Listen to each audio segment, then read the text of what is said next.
Shalom, salam sejahtera untuk kita semua. Perkenalkan, nama saya Lenyek Titibua, Prodi Kepemimpinan Kristen Angkatan 2020. Baik, Bapak dosen serta saudara-saudara sekalian yang kasih dalam Yesus Kristus. Pembacaan kita pada pagi hari ini terambil dari Kitab 2 Korintus pasal 12 ayat yang pertama sampai yang ke-12, 10. 2 Korintus pasal 12 ayat pertama sampai yang ke-10. Firman Tuhan. Paulus menerima penglihatan dan penyataan. Aku harus bermegah sekalipun memang hal itu tidak ada faedahnya. Namun demikian aku hendak memberitakan penglihatan-penglihatan dan penyataan-penyataan yang kuterima dari Tuhan. Aku tahu tentang seorang Kristen 14 tahun yang lampau. Entah di dalam tubuh, aku tidak tahu. Entah di luar tubuh, aku tidak tahu. Allah yang mengetahuinya. Orang itu tiba-tiba diangkat ke tingkat yang ketiga dari sorga. Aku juga tahu tentang orang itu. Entah di dalam tubuh, entah di luar tubuh, aku tidak tahu. Allah yang mengetahuinya. Ia tiba-tiba diangkat ke Firdaus dan ia mendengar kata-kata yang tak terkatakan, yang tidak boleh diucapkan manusia. Atas orang itu aku hendak bermegah, tetapi atas diriku sendiri aku tidak akan bermegah, selain atas kelemahan-kelemahanku. Sebab sekiranya aku hendak bermegah juga, aku bukan orang bodoh lagi, karena aku mengatakan kebenaran. Tetapi aku menahan diriku, supaya jangan ada orang yang menghitungkan kepadaku lebih daripada yang mereka lihat padaku atau yang mereka dengar daripadaku. Dan supaya aku jangan meninggikan diri karena penyataan-penyataan yang luar biasa itu, maka aku diberi suatu duri di dalam dagingku, yaitu seorang utusan iblis untuk mengocoh aku, supaya aku jangan meninggalkan diri. Tentang hal itu aku sudah 3 kali berseru kepada Tuhan supaya utusan iblis itu mundur daripadaku. Tetapi jawab Tuhan kepadaku, cukuplah kasih karuniaku bagimu. Sebab justru dalam kelemahanlah kuasaku menjadi sempurna. Sebab itu terlebih suka aku bermegah atas kelemahanku, supaya kuasa Kristus terus menaungi aku. Karena itu aku senang dan rela di dalam kelemahan, di dalam siksaan, di dalam kesukaran, di dalam penganiayaan dan kesesakan oleh karena Kristus. Sebab jika aku lemah, maka aku kuat. Baik, dari pembacaan kita dari 2 Korintus pasal 1 sampai dari pasal ayat 1 sampai ayat yang ke-10. Saya berikan tema kuat saat lemah. Kuat saat lemah. Apakah yang sebenarnya dimaksud dengan kuat? Mungkin saya dan saudara-saudara sekalian berpikir bahwa seseorang dikatakan kuat jikalau dia dalam posisi badan yang sehat, segar dan bugar. Orang yang memiliki keuangan melimpah dikatakan juga sebagai orang yang kuat. Memimpin perusahaan besar, tokoh politik yang berkuasa disebut juga sebagai orang yang kuat. Namun, karena kesadaran akan kelemahan kita, inilah membawa kita kepada pengakuan bahwa kekuatan kita bukanlah karena kita sendiri, tetapi karena Tuhan.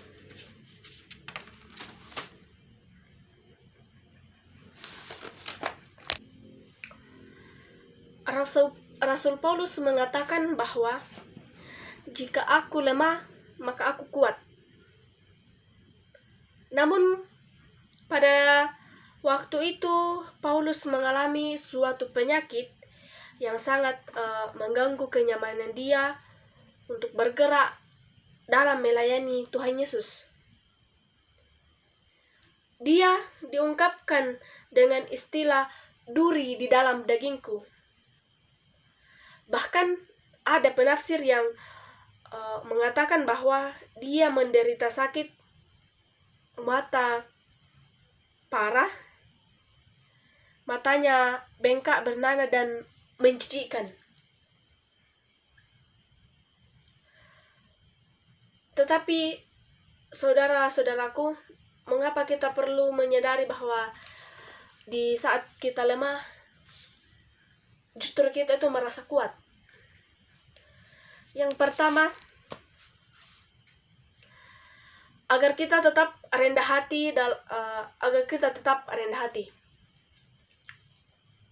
Dalam hal ini, bagaimana kita berusaha rendah hati terhadap segala situasi atau keadaan yang kita alami. Baik ketika kita mempunyai sesuatu yang bagus, kita terus dituntut untuk rendah hati. Namun mengenai pembacaan kita, rendah hati yang dimaksud adalah bagaimana kita tetap rendah hati di saat kita merasa lemah. Kemudian yang kedua, aku kuat, aku lemah, berarti kita belajar untuk datang kepadanya. Rasul Paulus selalu datang kepada Tuhan dalam segala kelemahannya atau dalam segala keadaannya. Pada saat itu dalam pembacaan kita 3 kali dia berseru agar Tuhan mengangkat duri tersebut,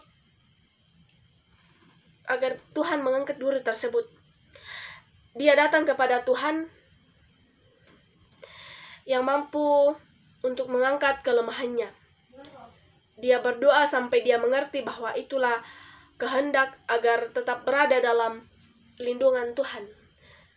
Ya, baik saudara-saudaraku sekalian, di sini kita dapat belajar bahwa bagaimanapun dalam keadaan apapun, kita harus tetap berlindung kepada Tuhan, datang kepada Tuhan, bergumul tentang segala situasi atau masalah yang kita hadapi dalam kehidupan kita, agar semua yang kita hadapi, masalah yang kita hadapi dalam kehidupan kita dapat terselesaikan dengan adanya tuntunan dari Tuhan Yesus.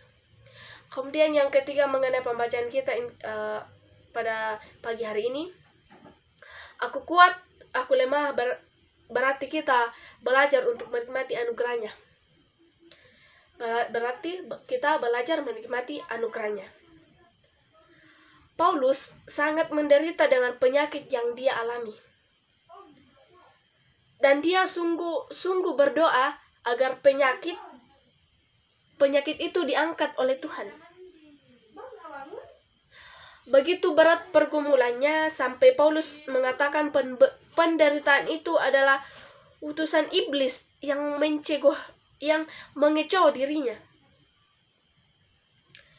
Dia ingin dibebaskan dari kesakitan, tetapi Tuhan mengaruniakan anugerahnya agar Paulus dapat melewati semua kelemahan dan kekurangan dengan menikmati kekuatan yang merupakan anugerahnya, sehingga Tuhan Yesus berkata kepadanya, "Cukuplah kasih karuniaku bagimu."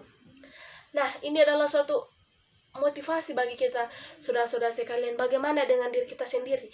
Kita mungkin baru merasa pusing, flu, namun dalam perkataan kita sudah mengatakan bahwa aku sudah tidak sanggup, aku sudah tidak kuat lagi untuk menjalani kehidupan saya selanjutnya. Bayangkan apa yang dialami oleh Rasul Paulus dalam pembacaan kita pada saat ini. Bahkan orang-orang itu menjauh darinya, menganggap dia itu menjijikkan. Tetapi karena Rasul Paulus orang yang taat dan sabar, dia kuat saat dia lemah. Dia belajar menikmati bahwa itu adalah anugerah dari Tuhan, itu adalah sebuah perjalanan yang panjang dari Tuhan. Kita harus tetap rendah hati, kita harus menikmati anugerah setiap yang diberikan kepada Tuhan kepada kita. Nah, kemudian yang terakhir dari pembacaan kita mengenai mengapa kita harus kuat di saat kita lemah, yaitu aku kuat ketika aku lemah, berarti kita belajar untuk mengalami kuasanya dalam kelemahan kita. Rasul Paulus mengatakan bahwa dia senang dan rela dalam kelemahan karena Kristus.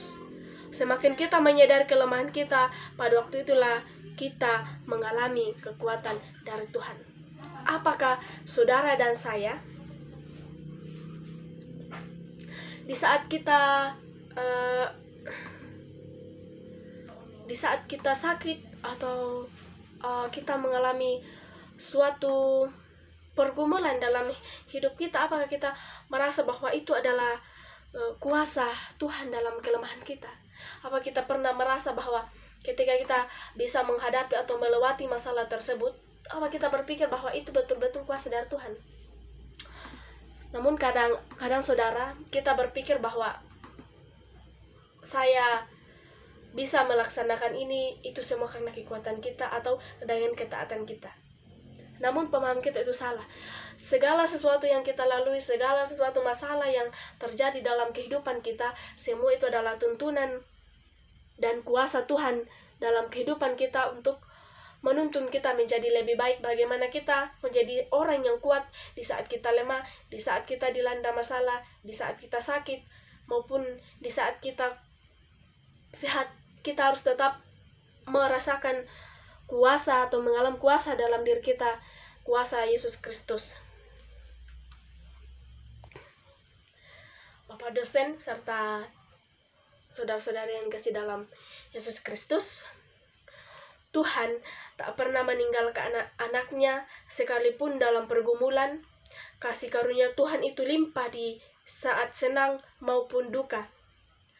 Justru kuasa Kristus sempurna dialami saat dalam kelemahan.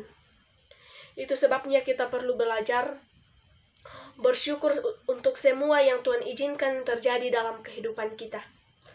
Terima dengan senang hati dan rela. Dapat kita lihat dalam ayat yang ke-10. Karena itu aku senang dan rela di dalam kelemahan, di dalam siksaan, di dalam kesukaran, di dalam penganiayaan dan kesesakan oleh karena Kristus. Sebab jika aku lemah, maka aku kuat. Oleh sebab itu, kita akan mengalami kekuatan ilahi dalam kelemahan kita. Kiranya Tuhan membentuk kita melalui pengalaman kita untuk menjadi kuat saat lemah, menjadi mutiara yang indah dan berkilau bagi kemuliaannya. Tuhan Yesus memberkati. Haleluya. Amin. Puji Tuhan.